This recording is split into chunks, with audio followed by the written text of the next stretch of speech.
Okay, with that, we're running out of time.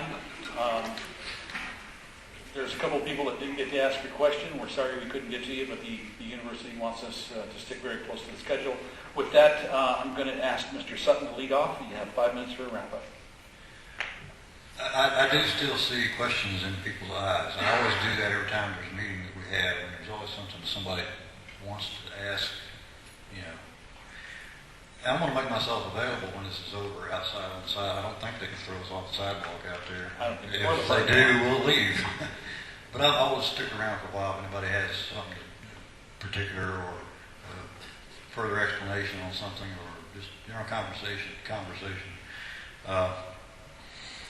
Is this 5 minute time we have? Yeah. 8 minutes. I'm shooting it up.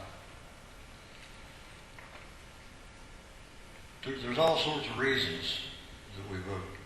And from what I mentioned to the gentleman up there earlier about I used to be a Republican. Would I ever return to the Republican Party?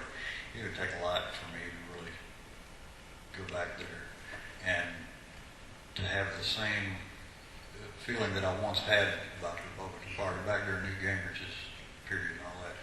But I hear one thing and I see something else, and I'm not, you know, I'm not Mr. Gibbs' enemy, nor is, you know, we're not enemies. We have perspectives on how we think that this country should be, and it's your decision as to which one represents what your beliefs are. But the Republican Party was always sort of the place where you felt like they understood, you know, things like freedom, you know, free enterprise and individual liberties, and they understood all that. But you may think, a lot of people may think that there are a lot of welfare programs, for example, that are considered usually to come from the left, you know, the welfare and things like that. It has support from both sides of the aisle. But there's other entities that have certain welfare things, like big businesses are getting welfare. You know, they're getting federal dollars for research and development for things and all sorts of things. And the Republican Party has gone right along with that. They've gone right along down that line with it. I mean, farm subsidies.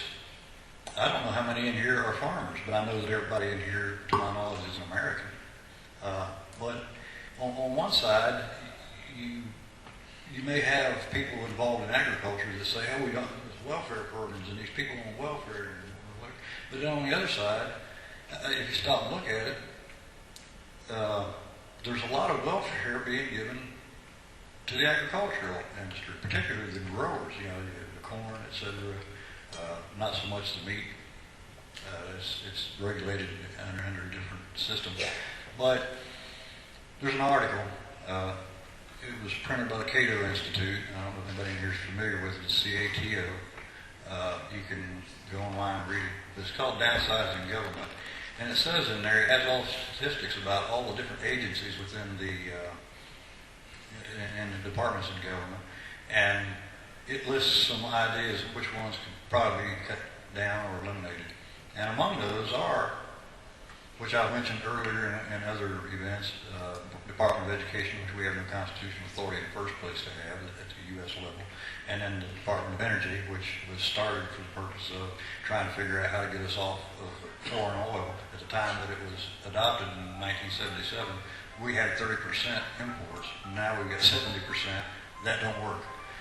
But back to these subsidies, in that article, it breaks it down that the average American citizen, the average American family, and this was in 2007, I believe the article reflected, that the average family was earning $66,000 a year.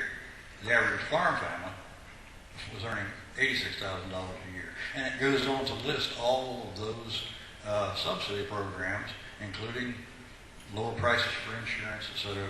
You'd have to read the article and get all the particulars about it. But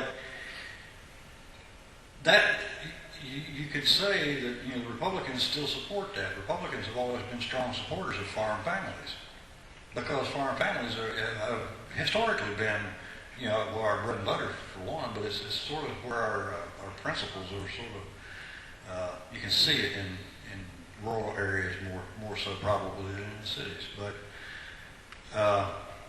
that has turned into subsidy programs that the Republicans seem to like to support and are unwilling to walk away from, even though there's no constitutional authority for that. We can't say just because they're doing it and they're Democrats that it's all bad, and so, you know, but if the Republicans are doing some bad stuff, they need to stop. And they don't need to stop like every 8 years or 10 or 12 years. They need to stop and get back to the U.S. Constitution. I don't have any faith that that's going to happen. But I do believe that, and I don't foresee necessarily the Constitution Party becoming some great super entity. But right now, it is if it weren't for the Constitution Party, folks, here's the way it is. You'd be stuck with only two choices, the left or the right. I don't represent the left, I don't represent the right. I represent the Constitution, and that supports all of us. That is for all of us, left or right. And I know that a lot of folks in this room have studied the Constitution over the past couple of years. I know that you have. And I know that you understand that what brings this country together is the Constitution. I'm sorry my time's. Well, I want to thank everybody for coming tonight. And this is democracy is supposed to work. You talk to your elected officials and candidates and back and forth, and it's healthy. Stakes are really high this election. We're in the 11th hour. This country is facing a serious crisis, and if we don't turn this around, we're going to be bankrupt. And when you're bankrupt, that means your quality of life, your standard of living, is going to be something I don't even want to think about. And we're mortgaging the future for our kids and their kids, and who knows how long. You think about this. When Zach Space took office in January 2007, Nancy Pelosi became Speaker, the federal annual deficit was $151 billion. This past July, the monthly deficit was $164 billion. They've added $3 trillion of debt in less than 2 years, and we have more people unemployed. They had to pass a stimulus program in February 2009 to keep the unemployment going above 8%, and you know where it is. And it doesn't look like it's going to get any better anytime soon. Now they're talking about doing another $50 billion spending program. It doesn't work. And you know what? I've been saying this is, it goes back, the root of the problem goes back to the deficit spending. And it goes back, it circles around. As I said earlier, it's a national security issue. People borrow money from places like China. That's not healthy. I think that's pretty self-explanatory. Second, that means the debt we're adding, these trillions of dollars, that means more and more of the revenues that do come into the federal government have to go to service the debt. That means there's less discretionary spending for things like defense. Now you think about this. How did the Cold War end? How did the former Soviet Union fall apart? We didn't fire one shot to end communism over there and the threat to our country. We bankrupted it. And we're doing it to ourselves. Think about that. What we need to do in this country, they talk about wealth redistribution.